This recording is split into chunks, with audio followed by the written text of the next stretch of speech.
we're going to try to spend less than $700 on a 3-day vacation trip in Galveston. Like I said in a previous video, we weren't planning on taking a family vacation this summer, but because I had a shoot out of town, we took this as the perfect opportunity to take a family vacation after the shoot was completed. The rental car and cabin that we booked were paid for last month, but they will be included in the $700. So that's going to leave us with roughly about $200 left to spend before we even leave to go on this vacation. Let's see if we can keep it under budget. Every trip has 3 baseline expenses: transportation, accommodation, and food. We rented a car for 3 days, which cost $160 online, until I found out when I got to the rental car center that I didn't pay taxes on the car. That would add another $64 to the cost of the rental, which means I'm up to $224 for the car. The 1-bedroom home that we found on booking.com costs $348, which means we've already spent $572 and haven't even set foot in Galveston. We arrived in time for me to do my job, which was a fun event that lasted until about 9:30 p.m. From that point, our vacation had started. We handled the grocery shopping later that night and bought food for breakfast and made sandwiches for the weekend, which cost another $48 in food. After a lazy morning and a late breakfast, we realized we really should have come into this with a plan, like we do for most of our vacations. It was so hot that we didn't want to do any of the events outside, so our options were limited in a place like Galveston. We rode around and explored the island. I think Galveston is technically a reef island, for most of the day. We got to see its landmarks and historic sites. I even found graffiti on top of its welcome sign that almost nobody would ever see. It gave us the opportunity to appreciate where we were. It's a beach town. Like most other beach towns, there's colorful houses and many of the jobs involve boating in some way. What I found interesting was lots of young people seemed to opt for electric scooters as means of getting around the island instead of using cars.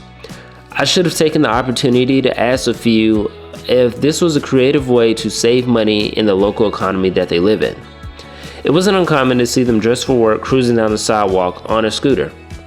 I wonder if so many kids were on scooters because it was a trend or out of necessity. If you're from Galveston or currently live there, feel free to leave a comment. Next time, I'll have the bravery to ask a few locals about some personal finance challenges they're facing and how they're creatively working around them.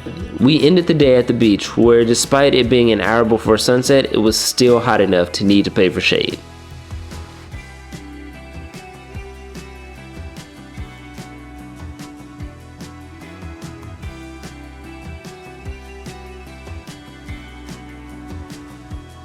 Today was our final day in Galveston.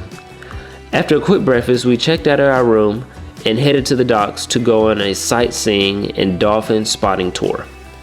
Weekend trips go by quickly. We learned that we can waste half a vacation if we don't have a plan, but we enjoyed our weekend getaway.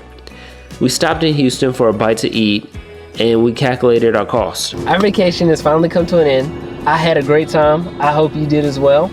What was your favorite part? I would say the birthday party.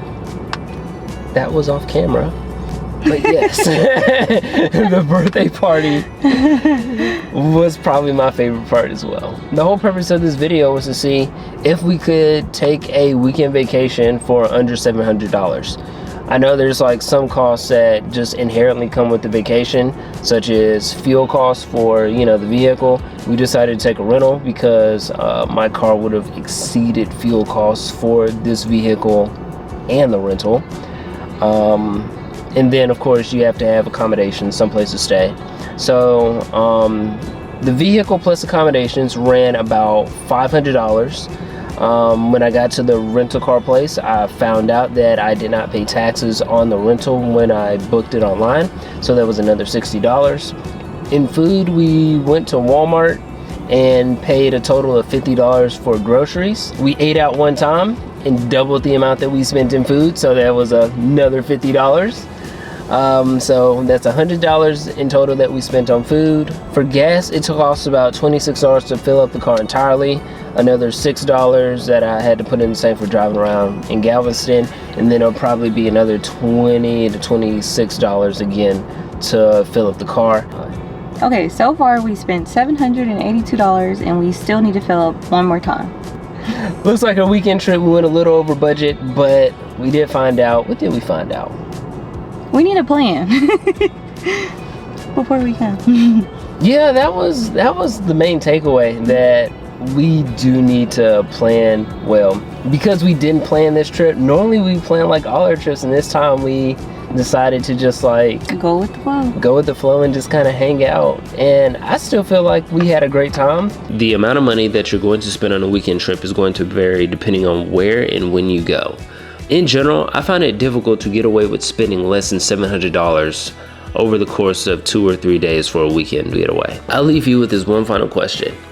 Because most of the cost involved with going on a weekend trip happen up front, such as paying for room and transportation, are weekend trips even worth it as opposed to taking a longer vacation? Let me know what you think in the comments below. Thank you for watching. And as always, hopefully you've learned something to use money to create the life that you want to live.